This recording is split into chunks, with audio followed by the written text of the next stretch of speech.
Let's talk to Jamie Jenkins, independent statistician and political commentator, of course, because we are finally getting the news, even though the doomsayers are going, oh, it might just be a temporary blip, that COVID cases are on the wane. Jamie, very good morning to you. Morning, Mike. You good? Yeah, very well indeed. So, what do you make of it all? Because I couldn't believe my ears this morning when I heard on another radio station, I have to say, not the home of common sense, some doctor talking about how this could be down to the fact that schools are broken up and so there's not as many tests being done. It could be down to the fact that some people have gone on holiday. I mean, coming up with all manner of reasons why the numbers could be waning and that we'd have to wait another couple of weeks until we actually know for sure. Yeah, well, there could be many different reasons, Mike. But I suppose rather than put the doom gloom merchants saying, "Oh, it might start going back up again," let's embrace what the data is kind of showing, Mike. So if you look at what's gone on the last several months, it all started in the northwest, this Delta variant, which we were talking about, the Indian variant. And then a virus does what a virus normally does. It spreads across the country. And if you look across England, Wales, Scotland now, in Great Britain, the virus is practically everywhere now. So there comes a point where it can't continue to grow. So let me just explain what I mean by this. So if you think that cases will continue to rise, say, in England, because if they concentrated in the northwest, you might then see that cases in the northwest remain flat. But if the virus then goes to the northeast, to Yorkshire, to the Midlands, then the overall England cases will keep going up and people will start thinking, well, it's getting worse and worse and worse. Right. But it's just, as I say, it's because the virus spreads out. With the virus now being all over the country, and the rates are still highest up in the north and lowest down in London and the kind of the southeast, with the kind of the virus spreading everywhere, there reaches a time, Mike, where it can't continue to grow any further because it's already infected everywhere. So there may well be a factor with regards to the schools, but with the schools closing, there's less chance for the virus to spread. We had the Euros as well, Mike. The most important thing is the age groups of what's going on here. We saw this mass rise in younger people. That is easing off now. And I think we should just embrace the good news rather than have all this doom, gloom, or things are going to go back up again. Right. Let's follow the data. Let's not start scaring people to say, but what I find interesting, Jamie, is that whenever there is a rise and a trend sort of upwards in a number of infections, what you don't get is people saying, well, this could be because of this reason, or it could be because of that reason, or maybe we're testing too many people. You never hear anybody kind of allowing for the purposes of a rise, which could be temporary, but they're always interested in talking about a fall, which could be temporary. That's true, Mike. And part of what we've seen over the last few months, we saw it before Christmas as well, is you get this surge testing and you start picking up kind of cases, whether or not these are real infections, whether or not people are actually ill or not, is another discussion, I suppose, because we have seen increases in testing. That then does lead to increases in cases. And if you then get a decrease in testing, it's not blaming and saying, oh, well, we get a decrease in testing, which is why we get a reduction in cases.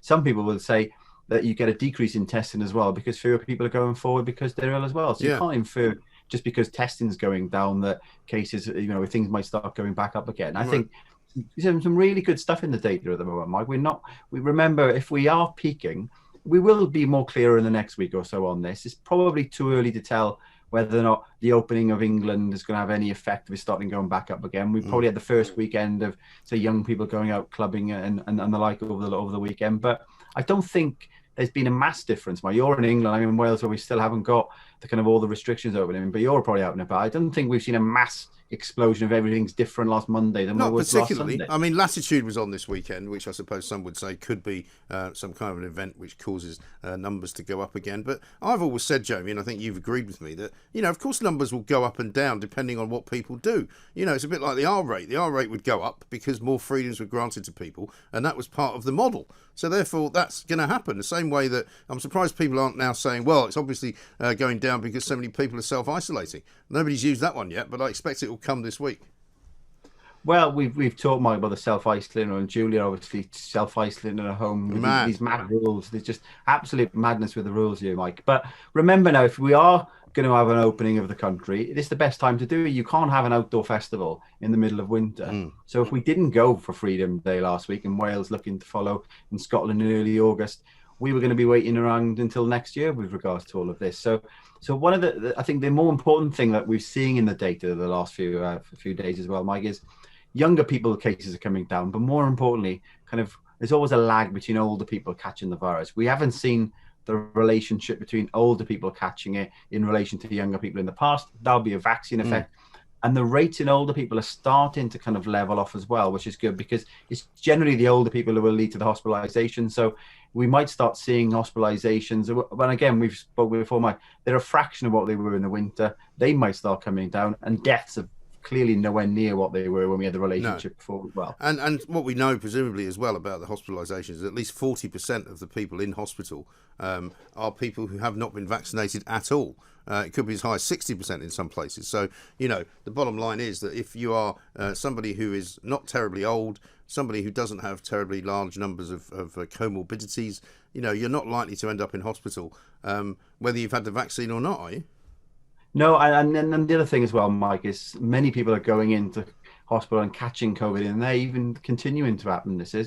And we still don't know, and the government hasn't published the data on this. There was talk about a few months about doing this, that how many people are going in hospital because of COVID, rather than they've gone into hospital for some elective surgery. Well, I saw that figure at the weekend. I saw that figure at the weekend where in some hospitals it's as high as 40% of people who have been marked as having COVID in hospital did not go in with it. No, and that's, if you're talking about government policy, and this is all over the news every day, Mike, that is the big issue with the data. I think the latest thing I was hearing on the news this morning as well is kind of the vaccination. So if you just look at the vaccination rates, which is in the younger people, it's about 60% of kind of 18 to 24-year-olds and 25 to 29-year-olds. 60% of them have had that first dose of the vaccine now. And it's up to about 90% for some of the older age groups. What the government's worried about, Mike, is the rate of the growth. So it's only gone up 5% in the last 2 weeks. And when you look at the older age groups, when they were around 60%, it would go up 5% in about 1 day. So I think they're now talking about you can't go to university unless you've had a vaccine. This is just going absolute madness with regards to... Well, I wonder about this. I mean, John Rentoul, who I don't always agree with on many things, even he said he doesn't believe that they will bring these things in. He thinks it's all about trying to persuade younger people to get the vaccine. And when they don't bother, because inevitably a lot of them just say, well, we're not going to do it, they'll just give up on it, because I don't see how they can make you do that. I don't see how they can make you do it to go to a nightclub. I don't see how they can make you do it to go to a football match. None of it makes any sense, really. And they also, I mean, vaccine passports, even the Labour Party have now said they're going to vote against it. So it's not going to get through Parliament. No, I don't see it getting through Parliament. Wales have said they're not going to introduce them. Nicola Sturgeon, I think, has been a bit quiet. I haven't heard anything about from what her situation is on this. So you can't also have a policy where you need a vaccine passport to watch, I don't know, Bristol City, right? But you don't need one to watch Cardiff in the away match when you're over the border. It's just bonkers. And the other thing, Mike, are we expecting people? Because you remember, if you think of London, the amount of tourists that come into London, go into restaurants. Are we expecting businesses to start looking at the Polish app? Well, this is the thing. App? This is the thing. I mean, I said this last week about Italy, because apparently in Italy now you have to show that you've got 2 vaccines in order to go inside a cafe, right? So what happens if you go there from here? Does that mean you can't go in anywhere? Well, that's what's not being thought through with all of this, Mike. And people are talking about, well, the EU are going to have an app for the whole of the European Union. But what about tourists that are coming in from the Far East, from America? There's so many different countries. And we're not going to have one worldwide app with all the vaccine data in there because all the data protection rules. And the other thing I'm concerned about with these vaccine passports, Mike, as well, is this personal data with the Data Protection Act, etc.